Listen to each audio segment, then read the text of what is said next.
बिस्मिल्लाहिर्रहमानिर्रहीम। दरूद व सलाम हो मोहम्मद वाले मोहम्मद पर। मैं हूँ सैयद अमान हसन और आप देख रहे हैं नकवी पॉइंट ऑफ व्यू। नाज़रीन, जिस कुर्सी पे मैं इस वक्त विराजमान हूँ, आजकल ये कुर्सी लोगों को पवित्र कर रही है, लोगों को पाक कर रही है, बल्कि ये गंगा का वो पानी बना हुआ है कि जिसमें से नहा के, जिसमें शमशान करके लोग अपने गुनाहों को माफ़ करवा सकते हैं। आजकल ये कुर्सी पाकिस्तान तहरीक इंसाफ के जो सबका पंजाब के PK के यानी कि सूबाई मेंबरान हैं या नेशनल असम्बली के मेंबरान हैं, आजकल इसको गुनाहों से या पिछले जो भी उन्होंने गुनाह किए हैं या जो पिछले मसाइल किए हैं उनसे पवित्र होने के लिए इस कुर्सी का सहारा लेते हैं और यकीनी तौर पे वो पार्टी उसके बाद छोड़ देते हैं। कोई लोग अपनी आंखों में आंसू लेकर आते हैं, कोई लोग खुशी से करते हैं क्योंकि वो शायद समझते हैं कि ये टाइम है और जमातों में जाने का।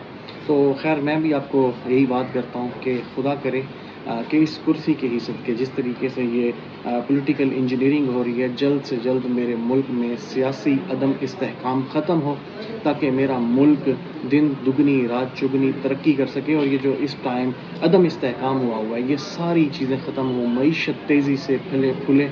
और इसी तरीके से जिस तरीके से बाकी लोग सियासत से किनारा कश हो रहे हैं, तो हमने तो सियासत कभी की ही नहीं थी, तो हम भी फ़िलहाल सियासत से किनारा कश हो रहे हैं। हाँ, आप लोगों को दिखाएंगे ज़रूर क्या हो रहा है, क्या डेवलपमेंट्स होती हैं, क्या क्या चीज़ें हैं, किस तरीके से मैनेज हो रही हैं। ये तमाम चीज़ें हम आपको लम्हा बलम्हा जैसे पहले आगाह रखते हैं, तो इंशाल्लाह ताला नकवी पॉइंट ऑफ व्यू पे, पाक धरती TV पे, हिट्स TV पे, पाक प्राइम न्यूज़ पे, तमाम चैनल्स पे इंशाल्लाह ताला दिखाएंगे, जैसा कि हम पहले दिखाते भी रहते हैं। बहुत शुक्रिया, अपना ख्याल रखें, दुआओं में भी याद रखिएगा। जज़ाकुमुल्लाह, खुदा हाफ़िज़।